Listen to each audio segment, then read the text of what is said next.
Hello friends, welcome to Edushine law. आज के इस वीडियो में हम लोग डिस्कस करेंगे the guidelines and safeguard by supreme court related to issue of arrest warrant during filing of chargesheet. तो जो चार्जशीट फाइल किया जाता है अंडर सीआरपीसी, चार्जशीट फाइल किया जाता है अंडर सेक्शन 170 एंड 173। ठीक है। तो there is a misconception related to the issue of arrest warrant while filing the charge sheet under section 170 and 173। और सुप्रीम कोर्ट के इस जजमेंट ने इसी मिसकंसेप्शन को क्लियर किया है। तो चलिए देखते हैं कि मेन इशू क्या है।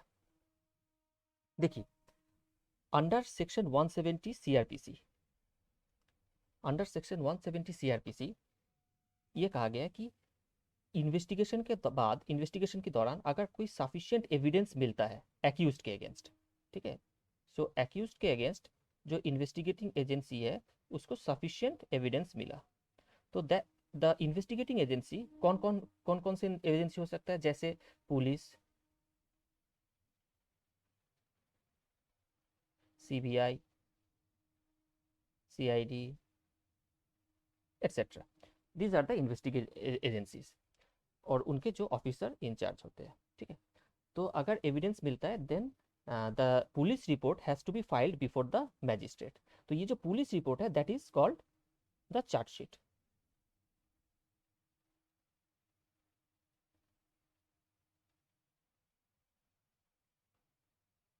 द चार्जशीट तो जो चार्जशीट का जो फॉर्मेट है वो मेंशन किया गया है अंडर सेक्शन 173 ऑफ सीआरपीसी। वो चार्जशीट किस तरीके से, उसका फॉर्मेट क्या होना चाहिए, किस तरीके से बनना चाहिए। तो अंडर सेक्शन 170 पुलिस ये कहा गया है पुलिस रिपोर्ट फाइल होगा, और अंडर सेक्शन 173 ये कहा गया है कि किस तरीके से वो फाइल होगा। तो सुप्रीम कोर्ट के रिसेंट जजमेंट ने इसी के ऊपर बेस करके एक मिसकंसेप्शन को क्लियर किया है। ठीक है। तो this is the case in which the Supreme Court made this observation। Amanpreet Singh versus CBI. तो यहाँ पे इन्वेस्टिगेटिंग एजेंसी कौन है, सीबीआई है। ठीक है। तो इस केस का जो फैक्ट है, जो इशू है वो क्या है कि देयर इज एन एक्यूज्ड जिसके अगेंस्ट एक चार्जेस है which is of non bailable offence. There is a charge against the accused, the charge is a non bailable offence.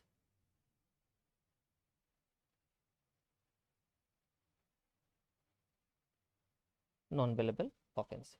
However, during the long period of investigation, the accused was not arrested। accused को arrest नहीं किया गया और investigation चलता रहा। ठीक है।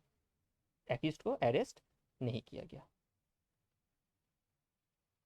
लेकिन जब चार्जशीट फाइल किया गया, जब चार्जशीट फाइल किया गया मैजिस्ट्रेट के सामने, तो मैजिस्ट्रेट ने अरेस्ट वारंट इशू कर दिया और accused को अरेस्ट कर लिया गया।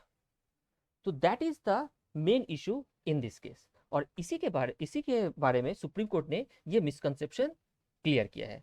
सुप्रीम कोर्ट ने कहा कि अगर इन्वेस्टिगेशन के दौरान एक्यूज्ड को अरेस्ट नहीं किया जाता है तो चार्जशीट फाइलिंग के दौरान अरेस्ट क्यों किया जाएगा सडनली। ठीक है। तो there is a misconception among the law fraternity that the accused has to be put under custody while filing the charge sheet। और इसी मिसकंसेप्शन को सुप्रीम कोर्ट ने दूर किया। देखिए सुप्रीम कोर्ट का ऑब्जर्वेशन क्या है।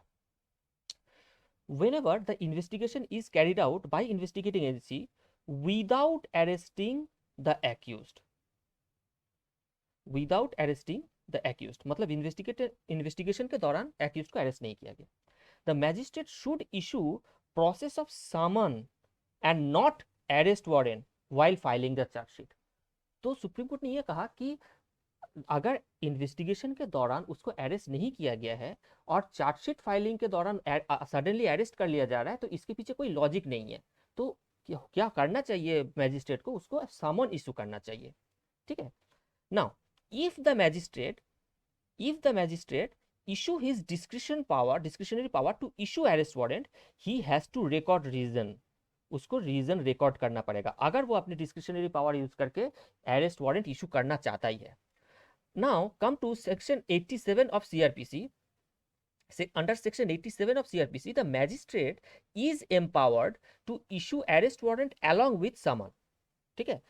तो in the chapter summon and warrant, in the chapter summon and warrant under section 87, ठीक है, समन के साथ साथ अरेस्ट वारंट भी इशू किया जा सकता है, but only under certain ground, जब ये डाउट, ये सस्पिशन रहता है या रीजनेबल ग्राउंड रहता है कि वो समन फॉलो नहीं करेगा, he will be absconding on something like this. तो सुप्रीम कोर्ट ने भी यही कहा कि अगर एम्पावर्ड है, मानते हैं, बट अगर अरेस्ट वारंट इशू करते हैं उस टाइम पे, तो the court, the magistrate will have to record reason like the accused is absconding, or there is a chances that he will not be appearing before the court, and there has to be some reasonable ground, there has to be reasonable ground for